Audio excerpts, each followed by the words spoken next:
God, we've been here forever. In my Facebook memories is the Hulu announcement today. Oh my God. Oh my God. This road has been so long, Ashley. It has been. The original unofficial fan podcast for Anne Rice's Vampire Chronicles and the Lives of the Mayfair Witches. Welcome to the Coven, you butterscotch bitches. You butterscotch bitches.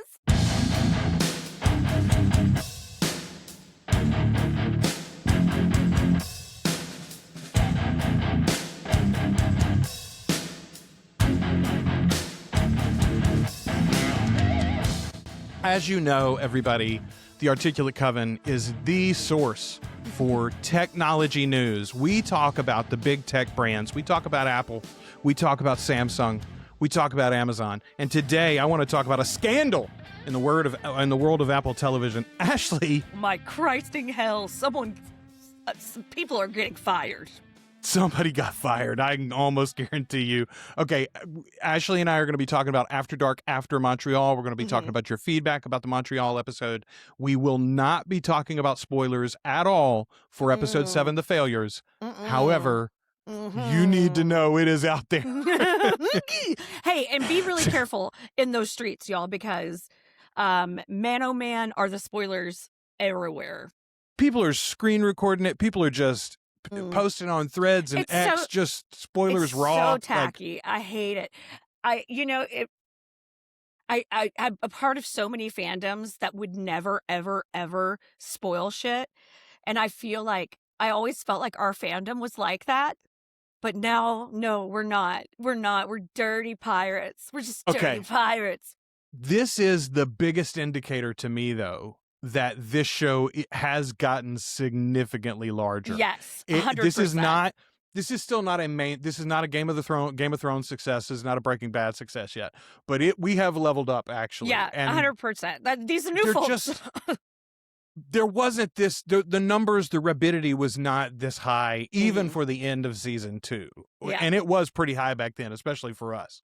But goodness gracious, y'all, it's a different world today. Me, oh, ma. So I got a notification on my phone. New episode from your season pass is available in Apple TV for the Vampire Lestat.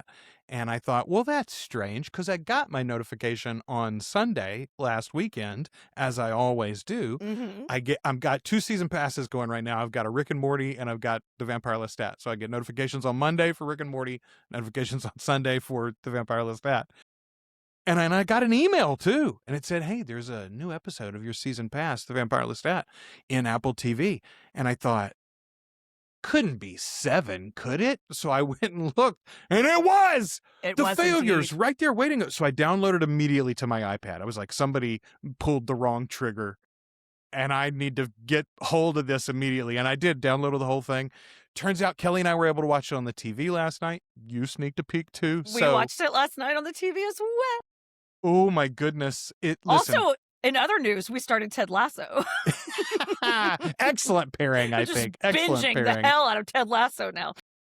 So, okay, again, no spoilers for episode 7, but be careful this weekend, wherever you're watching this. If you haven't seen the new episode yet, just wait. It is worth the wait. I will tell you that. It is. Okay. Speaking of not a spoiler, Tommy Sweeny in our Facebook group last week, not a spoiler, just an interesting note. According to the timeline of the show, Lestat's final concert is scheduled to take place on November 1st, 2025. That's the night of the Anne Rice Celebration of Life many of us were at in New Orleans last year. I was getting hammered on green drink while Lestat was doing his concert. Hammered. You're right.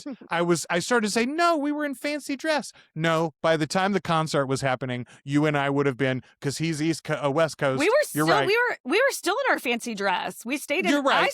I stayed in fancy dress and got hammered on green drink. We were just liquored. Yeah, we were quite liquored.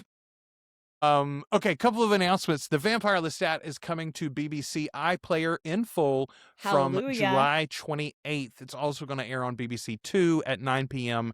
that evening. I think Derek posted that in the group. Some folks commented, though, on that. internationally, Netflix seems to be bringing it in on July 20th, which is even earlier. Yeah. So if you're I know in Sweden they're going to have it, in Mexico they're going to have it. Those are the two places I saw reported. But my guess is it'll be a fairly full international rollout. BBC has their own deal there, and in the UK you might not get it on Netflix until after BBC drops their week-to-week airings. I don't know. Either way, though, nice to see that the international fans are not having to wait that long. That's right. My God. I mean, I know that everyone's figuring out ways around it, and I applaud that shit 100%. But yeah, I'm happy that it's going to be, readily accessible. Oh, yeah, I haven't even introduced us. We just ran right into this thing talking about the Apple deal. We've been talking for like 20 minutes already. 15 minutes almost. Yeah. Joel Sharpton. No, what are we doing? That's not how we start the show. Welcome to the Articulate Coven. We're your hosts. I'm Joel. I'm Ashley. And we are the Articulate Coven. Okay, about the Apple thing, I want to get your take on this because a little bit of an insider. First of all, I do think this is going to be wonderful exposure for the Apple TV product to a lot of people who have stuck it out so far. You did not need a subscription to the Apple TV streaming service to buy this. Apple TV, like Amazon Prime Video, I want to remind people, is a streaming service. It's also a storefront. You could buy movies, you could buy TV shows there. You buy most of your stuff through Amazon Prime, I think, don't you? Yeah, I do because I have a Prime account, so I do a lot of my stuff through Amazon. And Amazon connects to everything. It's on the Roku devices. It's on the smart. It's on your Apple TV if you want it. You can watch your stuff through the Prime Video app. So, and I don't even know if most people know of this. There's a service. I think Disney even owns it. There's a service called Movies Anywhere, which you can log into and connect your various storefronts. And so, like, if you own a movie in Apple, you can play that movie in Amazon Prime or YouTube or Roku or whatever. So like all my storefronts are connected. So when I go to a new device, it's like all my stuff's there waiting. Yeah, all my stuff's there waiting on me. Exactly. That works for movies. That does not work for TV shows. There is no equivalent for TV shows, but they made some sort of crossover deal. All right. Knowing that Apple is two things, it is a streaming service and also it is a storefront.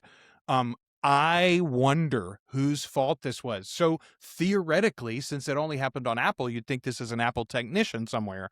However, it's just like with the music storefront or even the podcast directories. We as the creator load this content somewhere and we tell it when to drop and release on the various platforms. So like, I think it's entirely possible that it's an AMC flunky, that actually pulled the trigger or loaded in the wrong time. I know I've had clients' podcasts that I drop at 9 p.m. instead of 9 a.m. or something like that, but like pretty big fuck up no matter whose it was. I mean, yikes on bikes. This has been one of the biggest accidental leaks that I've ever seen by a huge company. It's like, yeah.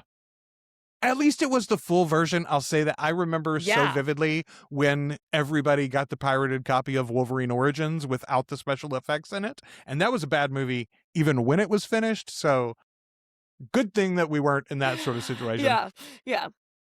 Okay. On a much more important and serious note, Jolie asks in the Facebook group, Joel, if you got a job on the Vampire Lestat and you were on the tour bus, you don't stick your hands in beans, but you do step on cat litter.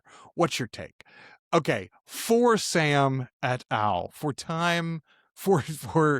historically significant proximity to him, I would endure cat litter, even barefooted. Indeed, friend, I could handle it.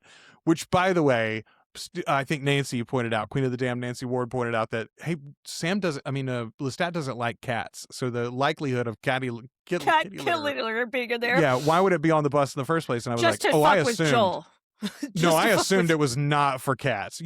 Cat litter is excellent for wet messes, friends. Janitors use it in elementary schools to clean up wet messes. So there you go. Clumps. I bet there's that sawdust shit that if you puked on the bus, they would throw on it. I threw up on the bus one time. It was awful. I could totally be down with the sawdust. Absolutely. Throwing up on the school bus is one of the worst experiences a child can have in life. Okay, Galvin Paula in the Facebook group posted a great meme, and I'm going to try to even stick this maybe even in the show notes. But again, good reason to go join our Facebook group. In case you don't know, Jennifer Ely, Gabriella de Leon Oh, Court, I love this.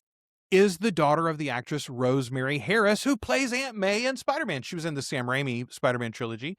But I mean, Rosemary Harris is fairly famous. There's a great picture of them when Rosemary's about 98 and Jennifer is 56. And then there's a picture of them in their 20s beside each other as well. Like, gorgeous, clearly. Gorgeous women, clearly mother and daughter. And she was such a perfect Aunt May. I loved her. Okay, one comment about the trailer that we got at the end of the Montreal episode in the AMC app.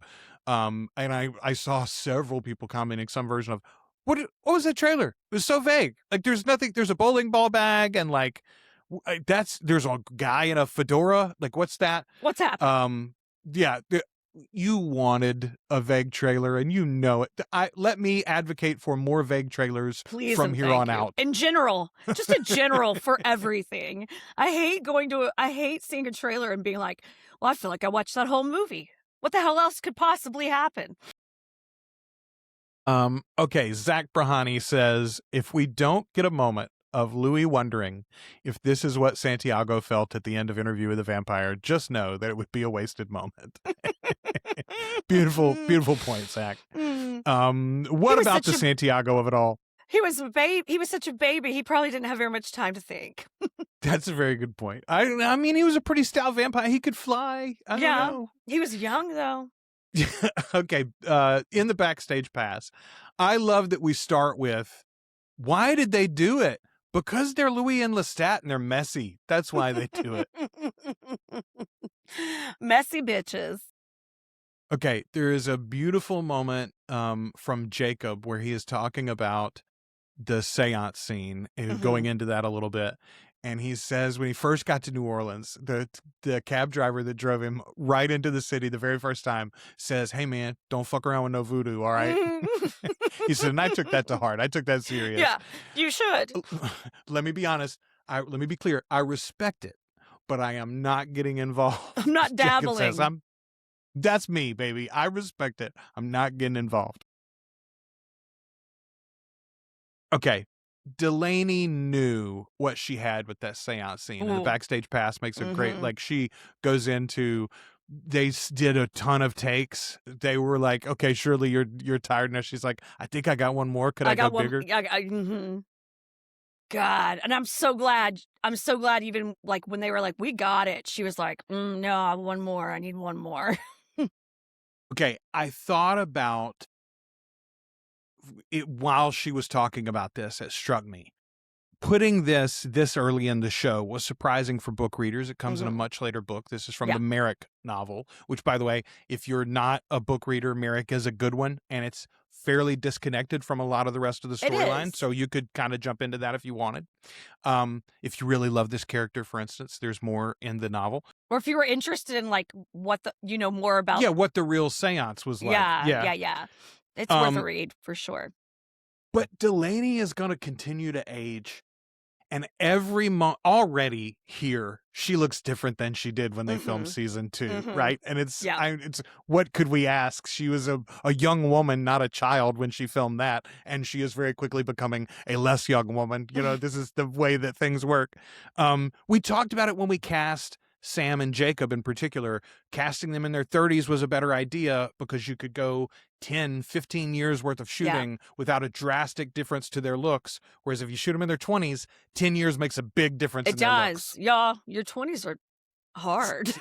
You live hard. It's just, you really come into your adulthood in your early 30s. And most people tend to look about the same from 30 to 50. Like, it's it's a very flexible window in there for most of us. Anyway, I'm glad that they did it here. Also, it brought the Claudia storyline not to a conclusion, but to a consummation that was satisfying in a way that I think the show really needed. Yeah. So, well, and like I said when we were talking about that episode, you know, if we've truly done away with David Talbot, it's the only way to get this part of the Merrick storyline in there. You know, it's like the easiest way to. And I mean, I kind of like that they're sort of hinting at and doing things from future books, you know? I don't think Yeah. we're gonna get a straight up adaptation of everything, but this allows No. them to like, you know, stick our fingers in all the pies. Well, this has always been a bit of a remix, right? It's like we put some elements that we put our favorite elements, some elements that align with the story that we want to tell, and we put those a bit into a blender, so to speak. Yeah. Not to be too Armand. Okay, Jacob and Jennifer fawning over each other here was so delightful. They both of them talking about how amazing the other one was, Yeah. and how in awe they were to get to act with each other was really sweet. Okay, Sam understanding the songs. He talks about the fact that he heard the song, you know, early when they're in rehearsals or whatever, but he didn't understand what the song, just like us, What he's it means, unfolding yeah, the meaning yeah, of the songs, absolutely, right? yeah. Yeah. I thought that was neat. And then I it was can like, seem oh. like it's just like us watching. It seems like one thing at first, and then you find out it's something entirely different. Well, and even as the season has progressed, I feel like I've revisited songs and realized the placement of the song in the episode maybe has given us color to our interpretation that in fact is not what they fully intended. Once you see the whole picture, it's like, oh God, it's really, really impressive. Okay, they opened the After Montreal with, they had it coming. They had it coming. You all agree they had it coming? Oh, come on now. I mean, there were visual clues that they could have watched out for, you know. Okay, let's talk about that a little bit. Floating Lestat head in the opening credits with blood dripping in neon. 2 years ago, Ashley, they showed us the teaser for the Rockstar Lestat. He comes into the room and interviews with Danielle behind the camera, and Lestat is wearing a choker that very much looks like his head has been cut off and he's bleeding there. It's like 2 years ago they told us they were going to do this. I'm sort of surprised that we didn't suspect. They kept bringing up decapitation. We thought, okay, somebody's going to get their head cut off. Right. But clearly someone was going to lose a head, but this was not the head I thought would be separated from the body. No. I was so shocked. Yeah, I was as shocked as they were. Okay. My jaw hit the floor when theirs hit the ground. Lizzie is sweet, the host of this After Dark thing. But she is either not good for this gig or they are controlling her. And I'm going to give her a credit here. It may be that they are controlling her in a way that isn't good for the gig. Either way, I genuinely call Ashley. Just fucking call Autumn Brown. I don't. Right. I'm surprised that they that they didn't get someone who is more clearly a fan and a reader, you know, like. Lizzie likes all these people and seems to get along and enjoy the gig, but it is so clear that she does not know these books. Yeah. And that alone would be I don't think that is the only problem. I think there's something in the chemistry of these that is not as satisfying as it could be. And if you're going to keep it up, if you're going to do it again in future seasons, if you're going to do it after Mayfair, maybe, I don't know, let's do it different. Let's run a different experiment. Well, I think part of what made The Talking Dead so great and fun was that Hardwick was a fan, like a mega fan, and a fan of the comic books before the series even started. And so he was always so like pumped and enthusiastic, and she's very chill and laid back, you know, which I appreciate, but still like, I mean, I could use a little bit more like, oh my God, you know? Yeah, some excitement for being in the room with these fuckers. Yeah, a little more enthusiasm. I don't know. All right, I love Delaney's read that the anger, the vitriol that she is throwing in the seance scene, some of it, at least, is because of her jealousy of Louis. It's not actually, she doesn't really hate him as badly as she says she does. I also think, okay, first of all, let's have this discussion here for a second. There was a lot of discussion in the Facebook group and the Patreon and the YouTube. Are we writing off Claudia? Is this taking away agency? The fandom especially is like, oh, that's not really Claudia. Okay. In the book, in the novel, and I think I've got it written here. Yeah. Oh, okay. Ashley Hamilton said this. I've got a whole comment about it. Guys, I think I've reached my limit with the unreliable narrator discourse surrounding this show. It works for Interview with the Vampire because we find out at the end of the Vampire Lestat that while Louis was sort of unreliable, it was also perspective. He told the story as he saw it. Lestat explains things like Babette's brother, the 2 sex workers in the hotel room, etc. Now, it has just reached the point of we haven't seen the real blank, insert Lestat, Louis, Claudia, Armand, Daniel, whoever. Now, the new unreliable narrator, quote unquote, is that it wasn't really Claudia because spirits lie. I feel like it is being used to take away agency from Claudia. It feels like if she is seen as anything other than a victim of those 2, then she doesn't have any validity to the story, and that is grossing me out. Okay, Merrick in the book very specifically says, spirits lie, period, particularly when they are called. Okay, so that's one thing you know. Also, Merrick says, I do not believe that that was in fact Claudia. I think that is a thing claiming to be Claudia, perhaps even believing itself to be Claudia. But that does not mean that it is inherently the spirit of Claudia. And then the final thing that Merrick said is that thing, whatever that was that came to us, lied specifically about the afterlife and some of the reasoning for her anger or pain or whatever. Like she was trying to hurt you specifically, Louis. Now, well, you just think about like what would it feel like, even if this is in fact our Claudia, you know? What if you got the opportunity to say every horrible, hateful thing you ever thought about someone to them that you truly felt had done you that wrong? And it would be really fucking freeing, I think, you know? And would feel good for a little while. You'd probably feel really shitty. I know I'd feel shitty later because that's how I am. But like you have to to be able to say all of that, to be able to just be in your righteous fury like that. Oh, see, I think that that's powerful. I agree. I also think that even the way that Merrick lays it out in the novel does not make it clear that that is or is not Claudia. It's not Claudia, yeah. It is Merrick's opinion. It's ambiguous. Yes. It's Merrick's opinion that they lied, which Merrick does know, and we know that to be true, that spirits lie on a regular basis. We know that from the Anne Rice cosmos generally. Yeah. Spirits lie. But that does not mean we don't have facts on this, even from the novel. We have some insinuations and ideas. And I think that this scene is meant to be read with ambiguity. Was that really Claudia? Do we really have resolution?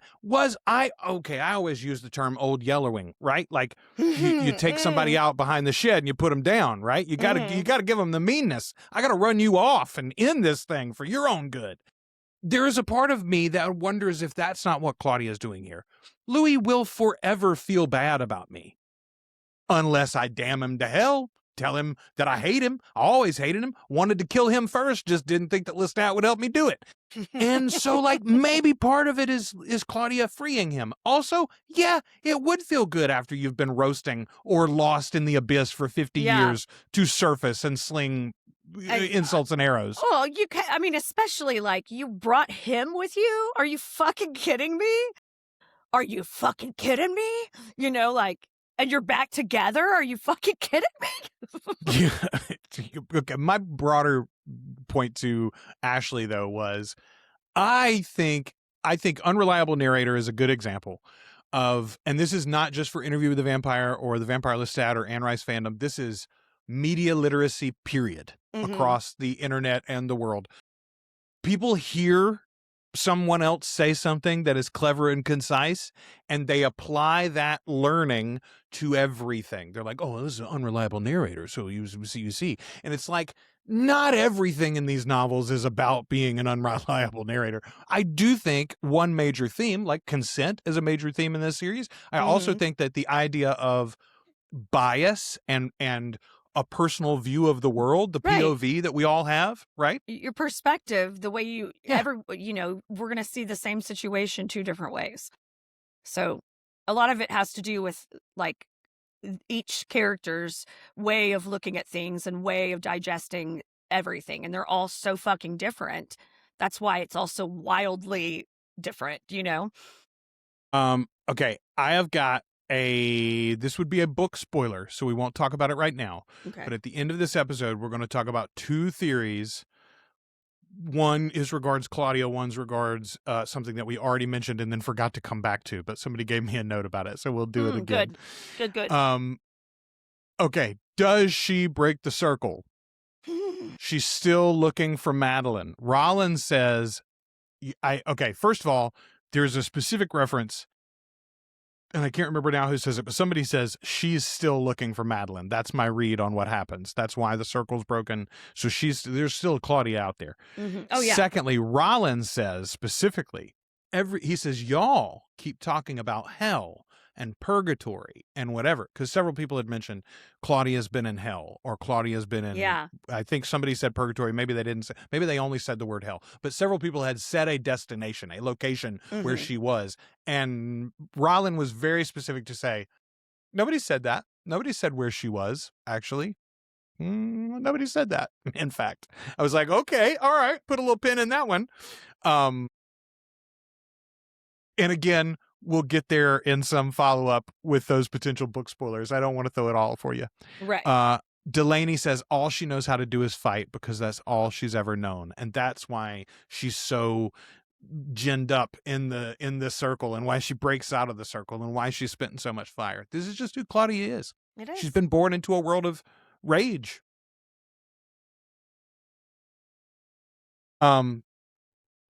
Okay. Somebody says, they're like, Armand, go away. And he's like, yeah, that's everyone in Armand. Everyone is like, go away. Go away. Bless him, you know? God bless.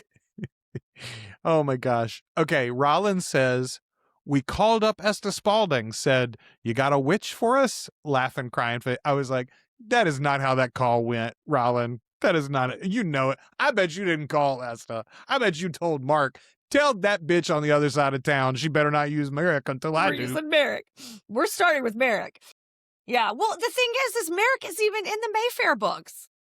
She's not. Merrick, in the novels at least, she very specifically says, I don't fuck with them white Mayfairs. I don't fuck with the white yeah, fuck them. I don't want nothing to do with them. Now, in the show, we've already heard she does fuck with Cortland, apparently. So yeah, she hangs with Cortland at least.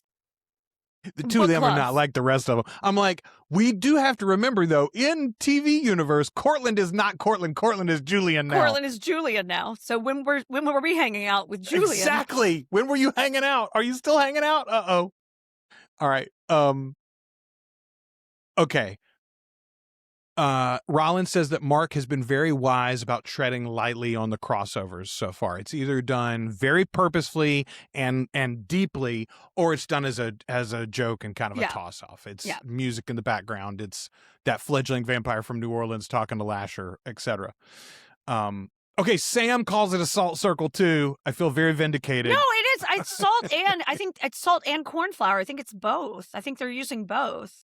So David in the Facebook group, David Brown, sent me a message, and he's a bit of an expert apparently on voodoo, and Excellent. He says, I believe I pronounced that correctly, he says that I am right, salt is more used as a general rule. However, cornstarch is also very popular, particularly in specific traditions. I was like, all right, so there you go.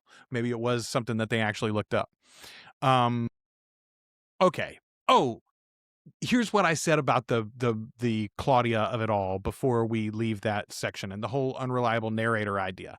I don't think this Claudia storyline in particular and the question, the ambiguity for us on whether or not that was actually Claudia, I don't think that's an unreliable narrator. I think the lesson we're supposed to take away is that these two chased their sadness down a hole, down a well, and they found a monster down there is what they found actually. It's whether that's Claudia or not. Yeah, and the other thing is, like, once again, Louis is doing something for him that he's, in his mind, is making it seem like it's for her. You know what I mean? Like, You did this for you. You guys did this for you. You did it. Lestat did it to try to make Louis feel better.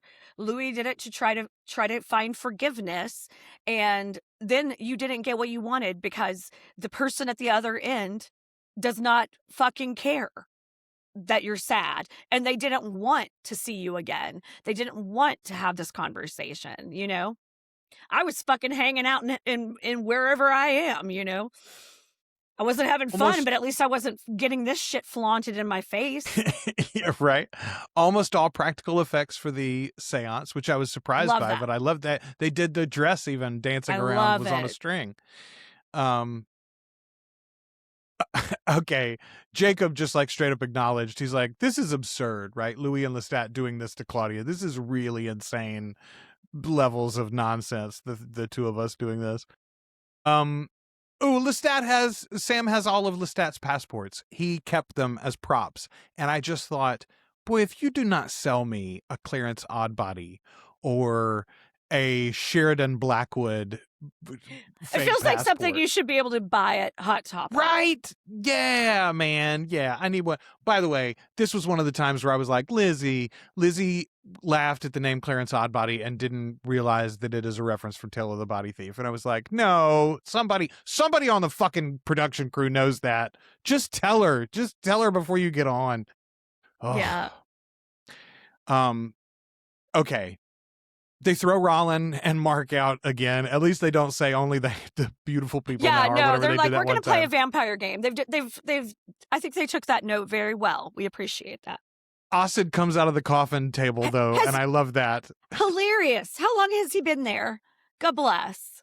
He's such a sport. I'm sure it was just like the last commercial break, right? I'm like sure, he was in there like 5 or 10 minutes. But like in my brain, I'm picturing him in there that entire time, just like Armanding around, you know.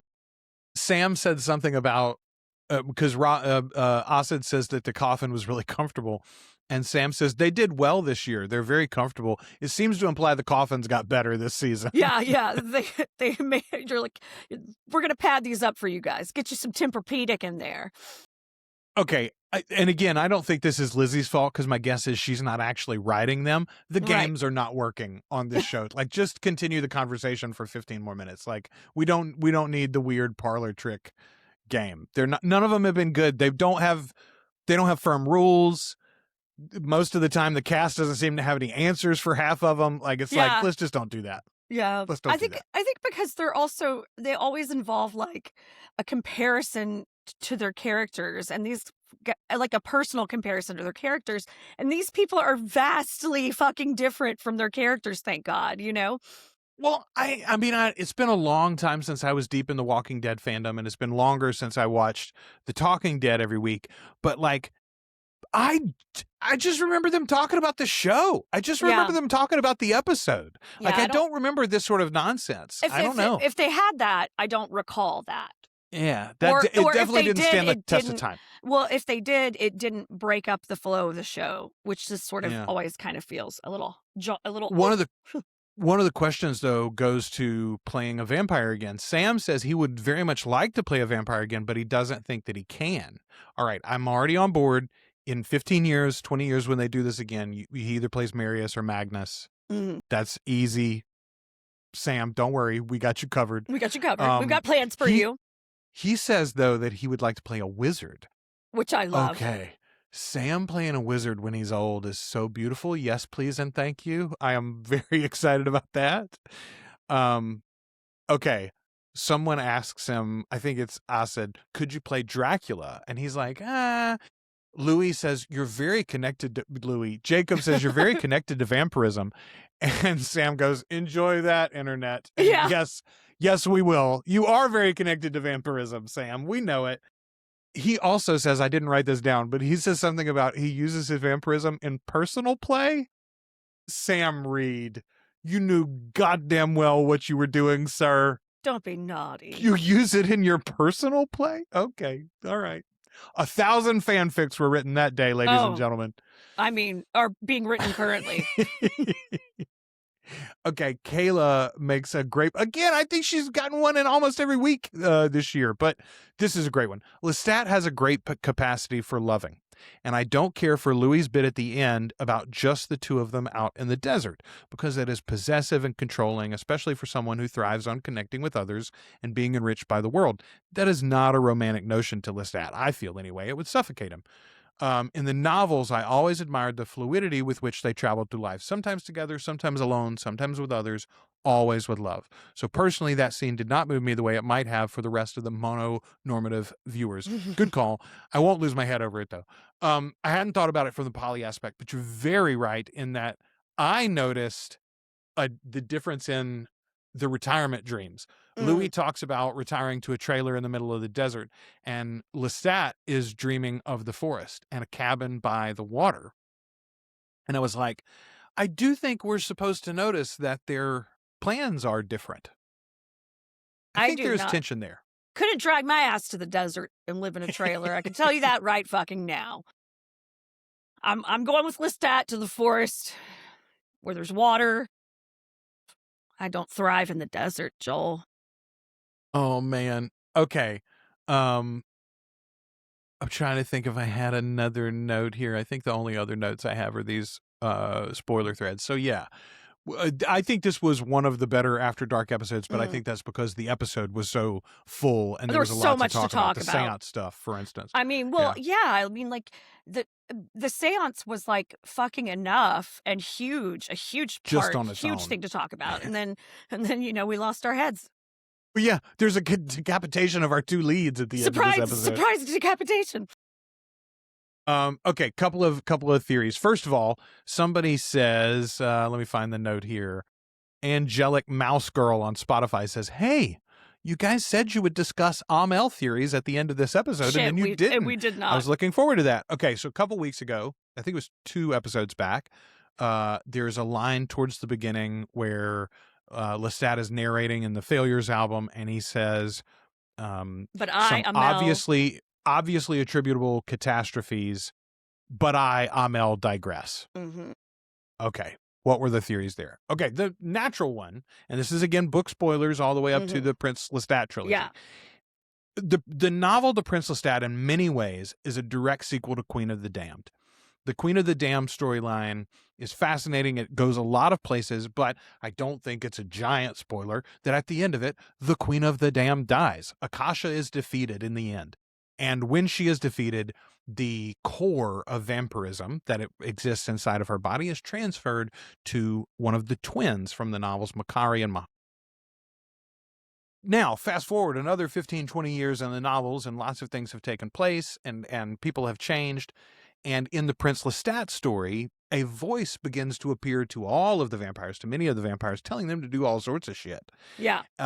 Mostly, though, that Makari should not be in charge of the core anymore, and somebody else ought to be the host of the core. Lestat is one of the ones that is getting those voices. And at the end of that novel, in fact, Lestat becomes Prince Lestat. He's not the Queen of the Damned or the King of the Damned. He's Prince Lestat, and he holds the sacred core. The sacred core's name is Amiee. It was a spirit. It was an entity. It had an existence before it resided inside the Queen Akasha. Great story. All the details are in the novel. Such a good book. I really liked that book. I enjoyed Prince Lestat a great deal too. Especially if you like Queen of the Damned, there's a lot to like in Prince Lestat. The multi viewpoints that you get, it's awesome. Yeah, I love it.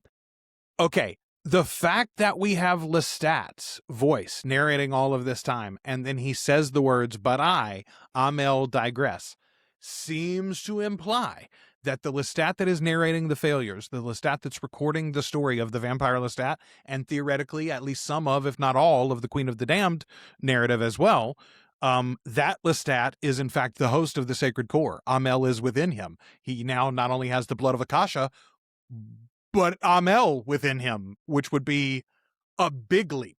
Yeah. And that would essentially, we would completely lose the twin storyline if that happens.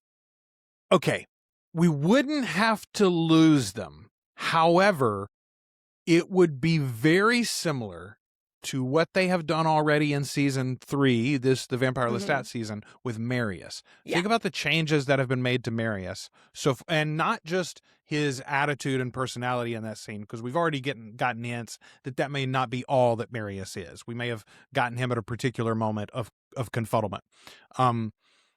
However, the timeline of Marius seems like it is pretty fixed in this TV universe, meaning there was a burning in the 1800s and Marius was in charge then. And also he let Lestat be in charge for some period of time, if not a very long period of time. Those are big differences from the novel. I think what is likely at this point is that we are going to get a witch, not 2. I think we are going to get 1 witch, and it will be a combination of those 2 characters. That will be sad. It will be a big loss from the novels. However, again, novel spoilers, Makari doesn't speak, y'all. She has her tongue cut out in ancient times, and she never speaks in the novels. Her personality is just that of vessel. Yeah. So, like, I do understand the idea of, well, we could probably let her speak telepathically and let that be Makari, or I don't know, man. I don't know, though. I think what's more likely, and this is my straight up call that I think is going to happen, is that he's going to consume the core from the queen. So I do think he will consume the core of the queen, but I think the queen has already said, why is her tongue cut out, right? So, like, there is a hint to some of that storyline. There have been. Okay. Here's what we need to cross our fingers for. July 24th, they're going to be at Comic-Con in Hall H. We want the announcement, yeah. First of all, we need the announcement for a renewal for this show. But more than that, I think we need to go wide. I think first and foremost, they need to announce season 3 of the Vampire Lestat, or season 2 of the Vampire Lestat, season 4 of this show. I think they need to announce the Night Island spinoff, and we get a focused bit of time with Armand and Danielle in their own thing. You could bring some other characters in and out of that as necessary, but you can split these productions a little bit. Absolutely. And get things moving in a faster way. And then thirdly, and I think this is going to tell us whether we're going to get the twins. Why not announce a Queen of the Damned show? Why not give us both things at the same? First of all, there is a lot more story to tell, from the concert to the destruction of the queen. All of that storyline is still left, in front of us. I mean, maybe we'll get a hint of that in the finale, but there is a lot left after this that we can't get to in one more episode. Meanwhile, though, the Queen of the Damned novel has hundreds of pages of ancient backstory that will be out of place if you're telling a modern story with Danielle and Armand and Louis and Lestat. There's no place for them in a story that focuses Makari and Mahari and Cayman and Akasha and Inkle, right? Yeah.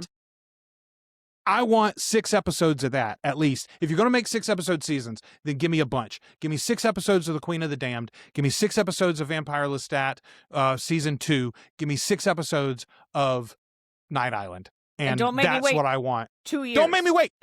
Listen, one of those ought to be shooting fucking right now. Well, what are you waiting on? You got cameras? Anyway. Okay, that was theory 1. Amel of it all. I think you're right. I think we're going to go straight to Lestat being the core. I do think it's possible still that we'll get some of those older characters still just be in reduced roles. And that will be sad. I will be very bummed about it. Here's the other, though, slight book spoiler theory. Charlotte Edwards says, if season 4 isn't Lestat going to hell to find Madeline so that she can hang out with Claudia, I'm going to be really sad. Okay. I do. First of all, we talked about it. We talked about it even before the season started, that they've already sort of done some things that might give us a hint that they're going to go all the way to Memnoch. Rollin has said, I've got ideas for Memnoch. There's interesting things out there. Mark Johnson has said, yeah, we're working on a Memnoch adaptation eventually. This season began, though, with Armand with an eye patch, a missing eye. You and I talked about could be Maharet. Maharet has eyes that she's lost and uses vampiric eyes eventually to replace them. One would make more sense, though, if that was Memnoch that had stolen that eyeball, perhaps. Right. I think it is possible that they are going to do Memnock without Lestat. I think they might send somebody else to heaven and hell, Ashley. These characters are all leads in their own right. Jacob and Asad and Sam have all brought their A games to these shows. They're True. all actors that are worthy of leading their own stories. And I do imagine a scenario where if you're basically booking Sam right now for like a 3-season Vampire Lestat, Queen of the Damned, Tale of Body Thief sort of run, which is what they've laid out for him, where you got time to go to heaven and hell, where you got time to do that. Meanwhile, where do you find places to stick both Asad and Jacob into all of those stories? I think it's hard. Jacob especially is hard because Louis ain't in most of that. That is the tricky one for sure. For sure. I don't know that I want to watch Armand go to heaven and hell. I will say this. It would be a hell of a redemption arc for him, wouldn't it? If he solved the Madeline and Claudia of it all? Yeah, that's true. Also, it would tie into his religious past in a very interesting way and compelling way. It would give him purpose. It also would make I think it would make a very compelling scene to see the devil come to Armand and say, "I like your style, sir." Yeah, I don't know that I'm on board with that quite yet. We'll see what shakes out over the last episode and getting into the next season. Okay, we talked too much about this episode, but it was a good one, and we've got a great finale ahead of us, folks. It's going to be a long week. So for us, we're going to have a conversation on, as a matter of fact, here's a little tease. Patrons are going to get a live stream on Sunday. We'll put up all the info on our Patreon, so you'll all know about it. But if you're watching this somehow before Sunday, go join the Patreon, articulatecoven.com/join, and join our live stream as we talk about the finale there. That episode will then be posted for everybody on the YouTubes and the podcast apps on Monday. And we'll then have an After Dark episode for the finale. I'm sure we'll talk about that sometime next week. Yes, we will. I am also going to be I've got a bunch of music reactions to get to, so I'm going to try to be dropping those like every day over the next week or so to continue our enjoyment of this last hurrah for the Vampire Lestat before we put him back in the box, so to speak. All right, folks, we have been the Articulate Coven, and until the next time we talk to you, we're your hosts. I'm Joel. Ashley. And we are the Articulate Coven.